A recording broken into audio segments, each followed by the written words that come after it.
Bienvenue dans cette série de podcasts réalisés par de jeunes Djiboutiens formés à l'éducation aux médias et à l'information, une initiative de l'UNESCO et de l'Institut Dere Media. Ces voix nouvelles partagent leurs idées, leurs doutes et leurs espoirs dans un monde où l'esprit critique est plus que jamais nécessaire. Parce qu'apprendre à lire, créer et partager l'information, c'est aussi apprendre à construire la paix. Bonne écoute! Bonjour à toutes et à tous, je m'appelle Neema Farkadourmar et bienvenue dans ce nouvel épisode consacré à un sujet aussi fascinant qu'inquiétant. La guerre de l'information ou comment les désinformations géopolitiques influencent la manière dont nous voyons le monde.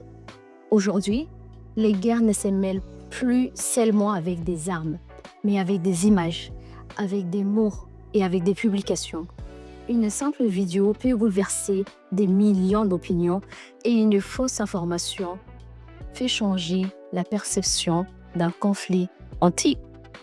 C'est quoi la désinformation géopolitique? La désinformation géopolitique, c'est la diffusion volontaire des fausses informations pour influencer l'opinion publique ou servir les intérêts d'un pays. Autrement dit, c'est une guerre invisible. Une guerre des idées, des perceptions et des émotions. Internet et les réseaux sociaux ont rendu cette guerre encore plus redoutable. Avant, il fallait un journal ou une télévision pour toucher le public. Mais aujourd'hui, un simple tweet, une vidéo TikTok ou une image retouchée peuvent devenir viraux en quelques minutes. Et le plus effrayant dans tout ça, c'est que même les personnes sincères peuvent partager une fausse information sans vraiment le savoir. Prenons un premier exemple très marquant. En mars 2022, pendant la guerre en Ukraine, une vidéo du président Volodymyr Zelensky a circulé sur Internet. Dans cette vidéo, il disait à ses soldats de déposer les armes et de ne plus se battre.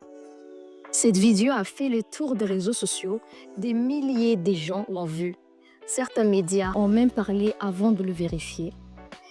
Mais rapidement, les experts ont découvert que c'était un deepfake, une vidéo truquée grâce à l'intelligence artificielle.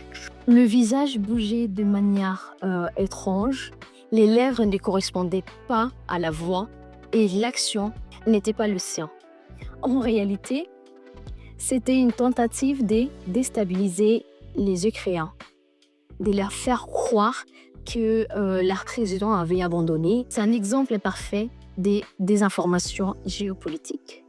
S'aimer les doutes, démoraliser et manipuler l'opinion publique internationale. Ces jours-là, on a compris qu'une guerre numérique se jouait parallèlement à la guerre militaire. Un autre exemple encore plus récent et impressionnant, en octobre 2023, pendant la guerre entre Israël et Hamas, les réseaux sociaux ont été submergés de vidéos et d'images. Certaines étaient vraies, mais d'autres étaient fausses ou détournées. Par exemple, une vidéo des jeux vidéo, le jeu Arma 3, a été présenté comme une frappe aérienne réelle sur Gaza. D'anciennes photos des séries ont été réutilisées avec de nouvelles légendes pour provoquer la colère et l'émotion. Des faux témoignages ont circulé, attribués à des journalistes ou à des ONG, mais entièrement inventés. Ces contenus ont été partagés des millions de fois, même des célébrités et des médias reconnus les ont relayés avant même de les supprimer. Résultat, des gens du monde entier se sont forgés une opinion sur des images trompeuses. La haine, la peur et la division ont remonté.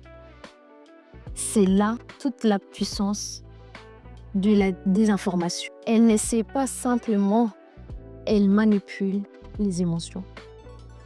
Elle nous pousse à réagir vite, à partager avant de réfléchir. Les mécanismes de propagation. Mais comment ces fausses informations se propagent-elles aussi vite? D'abord, les algorithmes des réseaux sociaux privilégient ce qui choque, ce qui fait réagir. Plus un contenu provoque de l'émotion, plus il est visible. Ensuite, les beaux et les faux comptes amplifient la division. Ce sont des programmes automatiques qui likent et partagent en masse. Enfin, il y a nous, les utilisateurs dans tout ça.